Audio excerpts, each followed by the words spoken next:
And the Commanders, they made a lot of additions where they added to their defense and they added Deebo Samuel. We don't know if any of that matters because one thing we do know is that the Giants suck. Yes. Let's get into it. So our first game is going to be Commanders-Packers. In this game, the Packers are 3.5-point favorites. Both teams got a win in week 1, with the Packers beating the Lions 27-13. The Commanders beating the Giants 21-6. Let's start with Tony L. Tigre. Tony, who do you got in this game? I think I'm going to go with Washington. I mean, Washington, they played the Giants, and they didn't do too much. But one big thing that I saw from Green Bay was getting a lot of pressure on Detroit, and obviously Jared Goff is a bit of a statue, so it's a little easier to get pressure on him. But one thing we know about Jayden Daniels is that man is elusive, and I don't think the pass rush is going to be quite as effective against him. And one thing we know about Jordan Love is that man is going to throw the ball. It's going to go some fucking where. It might go to his, teammate. It might go to the other team. It might go to the fans.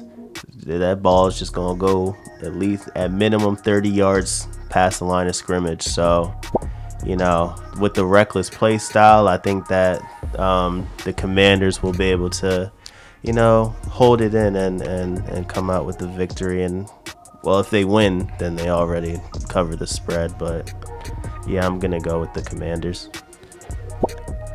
For me, it's very interesting. The Packers, I think we know that they're very good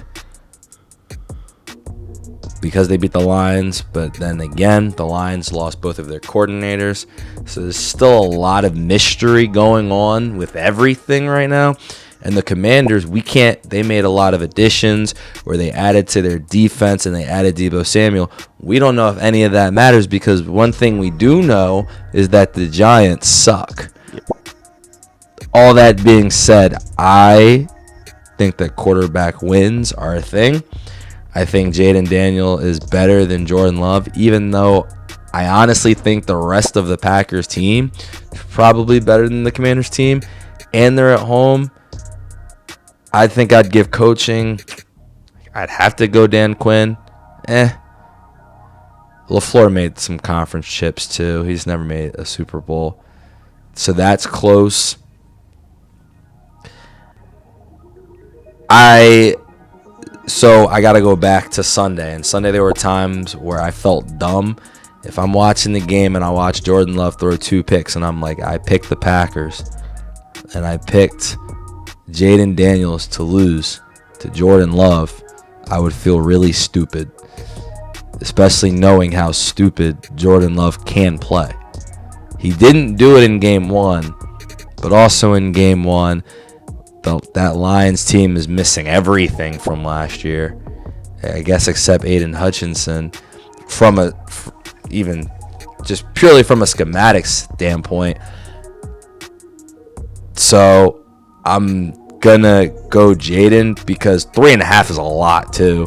That's even saying it's a close game. Jordan Love has a field goal drive, and you still lose if you pick the Packers.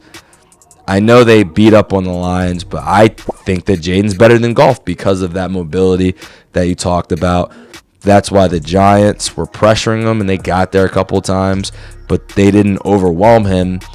And there's even a funny clip with Abdul Carter kind of rushing him slowly and not fully rushing him. I saw that. Because, and I'm reading the comments, and part of it is, well, he could easily just spin away from that. So you kind of gotta just can't fully commit. You to the can't sack fully commit. Exactly. If he runs away, then now you're just on the ground and out the play completely. Exactly, 100%. I'm taking Jayden Daniels and the Commanders in this one, mainly because I don't want to go down 3 picking Jordan Love. So that's not going to happen.